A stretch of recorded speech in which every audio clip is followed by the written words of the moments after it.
On this week's episode of Inside Iowa, see how the University of Iowa is using biomass as a form of fuel, meet an Iowa student who launched his own online farm manual company, meet a boy who was diagnosed with cancer at 9 months old and how the University of Iowa hospitals and clinics cared for him, and learn more about the art and artists behind the mosaic tile display at the Beckwith Boathouse.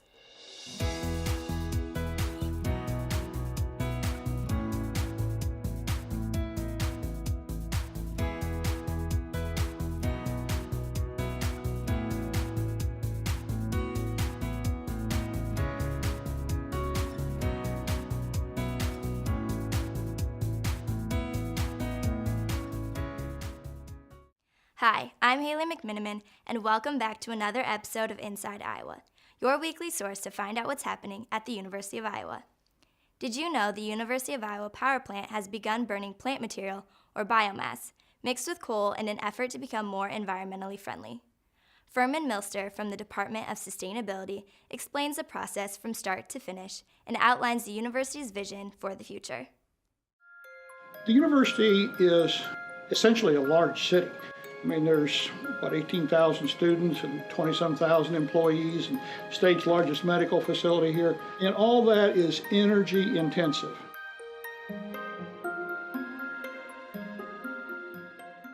I'm Furman Milster, principal engineer in the Office of Sustainability, working on renewable energy. My title is Principal Engineer, Renewables. I came here in 1991 as the power plant manager and was at the power plant for a little more than 16 years as the power plant manager and associate director of utilities, but had the opportunity to come here and work in the Office of Sustainability on our 2020 Vision Task 2, which is 40% renewable energy. And it's quite a challenge. Since 2003, we've had a commercial oat hull project with Quaker Oats where we burn biomass, and we're able to take those and burn them in one of our boilers and displace coal. And so, now we're working to expand significantly the sources of biomass fuel, and we're going to go to both of our boilers with biomass fuel, not just one. We learned that the Johnson County Conservation Board, the people that run Kent Park, had some dead and dying conifers. I answered the phone and said, well, that sounds interesting. These were trees that were planted more than 40 years ago as a conservation measure. So the Conservation Board desires to do an ecological restoration out there. They want to return that land to what it was before, which is native prairie. But to do that, they have to get rid of these thousands of conifers they had out there. There was no commercial use for those trees. So we said, well, we'd like to investigate using them as biomass fuel. We, the university, contracted with a logging firm out of Dubuque, Bill Miller Logging, and they came in and harvested the timber, made wood chips, and they've taken those to our coal supplier. They receive coal off of barges, and they stockpile it on their facility there on the Mississippi River. And so what River Trading has done is they've received those wood chips that were produced at Kent Park. They're blending them with our coal and then delivering to us a truckload of blended fuel. And we've learned that we can get about 20% by volume of wood chips to coal and still maintain 25 tons on a truck. It's important to get to that 25-ton number because that's the most economical way to transport it. The process at the plant is each day they'll look ahead to what they plan to do for tomorrow. They'll look at their silo levels. And so they look at where their inventory is today and what they anticipate they'll need tomorrow, or looking ahead through a weekend, and they'll order so many trucks. Typically we would get 5 to 10 trucks a day for the boiler that's burning the wood chips. And then they come in, they're placed in the silo, and out of the silo the material flows through the systems and into the boiler. Main power plant is the major source of steam production. At the power plant there are two large, I'm going to call them solid fuel boilers. They were designed for coal. Coal is their base fuel, still is today, but they have the capability to be adapted to solid biomass. And so what we hope to do is gradually transition to more and more and more biomass, displacing more and more coal. Ultimately, we would want to get to 100% biomass or alternate fuels. I think if we're going to be successful in the long term and procure our energy from the local area, we have to engage others and find new and unique partnerships. The heart of that project will be using our existing capital assets, they're paid for, they're in place, to use and increase our use of renewable energy. University of Iowa student Tyler Fincham started his own company, Farm Manuals Fast, which sells farm operational manuals online. He thought of the idea on the farm because his father was constantly losing or misplacing manuals. He's studying financing to prepare himself to run a business.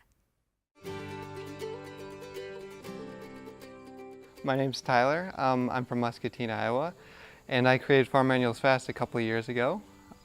Basically, the business sells digital operator manuals for things like tractors and combines to farmers all over the world. I actually got the idea while growing up on a family farm.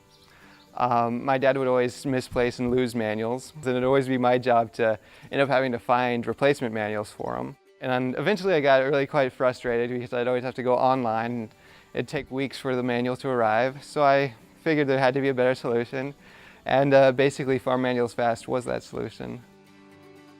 About the first 3 months or so I had no sales whatsoever, so I was a little worried. Once fall started, sales started to really pick up, and I think I started making around $100 a day. And then in comparison, right now I'm making a lot more money actually. Sales have really picked up. I've always been really surprised about how well business actually is. Planning on going into finance, I'm really intrigued by the stock market and other financial markets. And then I also really like the entrepreneurial world and the idea of starting and creating your own business. I really like that idea, you know, creating something that helps people out. So really in the future, I want to create another business, except on a much wider scale in Farm Manuals Fast. I really enjoy the idea of agriculture and how innovations to that can really help a lot of people out. And Iowa and the Midwest is certainly the best place to do that in. When Adam Weckel was 9 months old, his parents noticed a lump on his forearm. Doctors at the University of Iowa hospitals and clinics recognized it as cancer and laid out a treatment plan for the toddler, which he was able to recover.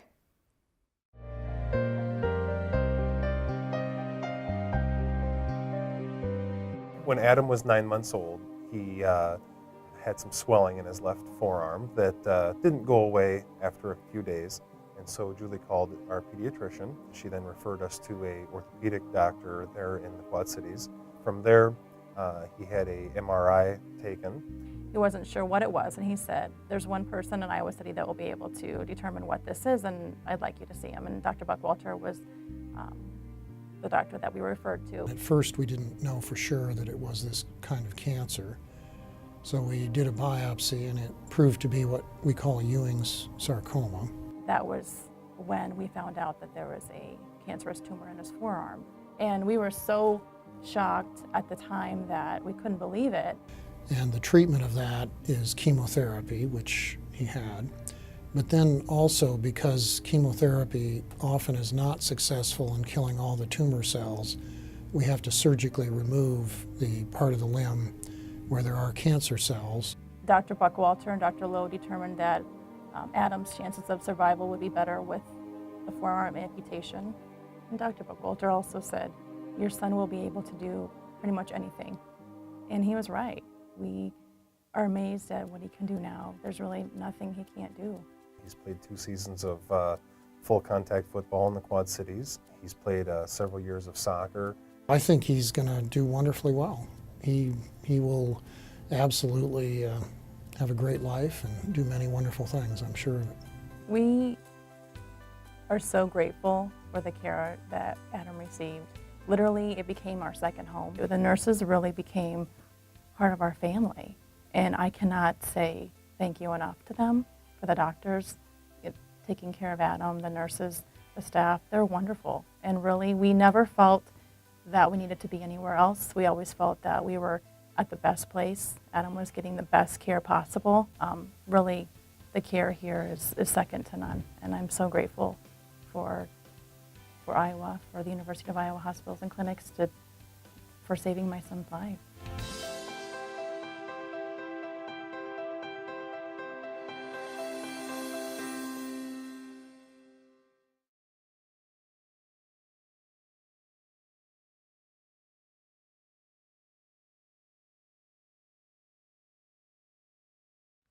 Des Moines-based mosaic artists Rebecca Ekstrand and Tom Rosborough crafted and created Calm Waters, which is at the Beckwith Boathouse on the University of Iowa campus. The artists had to face several obstacles in designing the feature, including the ability to withstand flooding.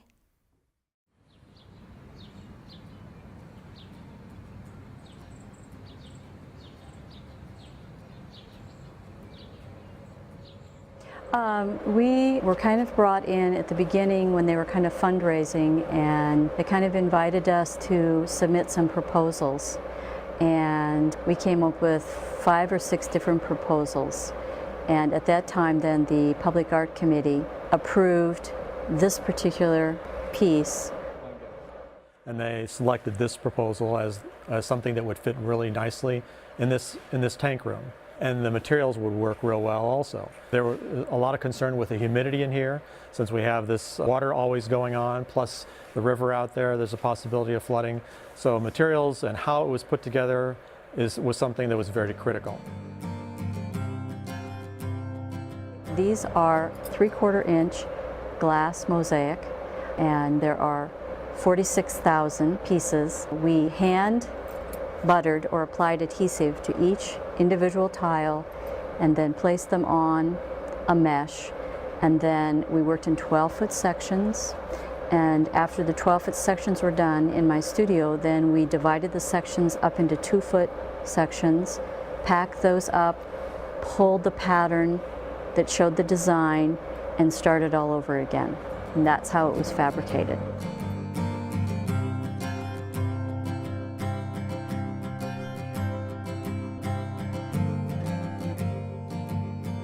One of the things that we talked about when we first started to design for all different sites throughout the building was that we wanted to sort of reveal the beauty of this sport, the beauty of the river and the natural world, and then to definitely honor the dedication of the athlete. And inspire. And then also to inspire the young women that are going to be here every day, day in, day out, very early in the morning, practicing something to inspire them as they're working so hard. So that's what we kind of kept in mind as we were designing. As you can see from the design in the background, there's a lot of movement going on. You can see the waves, you can see the undulating colors that are going on there. There's a lot of turbulence in the middle part. And so with all that movement and going on, you can see that the boat is coming into the design, and the power and the calmness of that boat slicing into that. One of the things that has been really fun for me to see, and Tom's absolutely right, when you are working for months and months and months with your nose on placing every glass tile on this mesh, and it's very close, to finally see it up, it's very thrilling. And when they started to add the grout, before it was looking like a massive painting, and when they added the grout, it suddenly became a glass mosaic.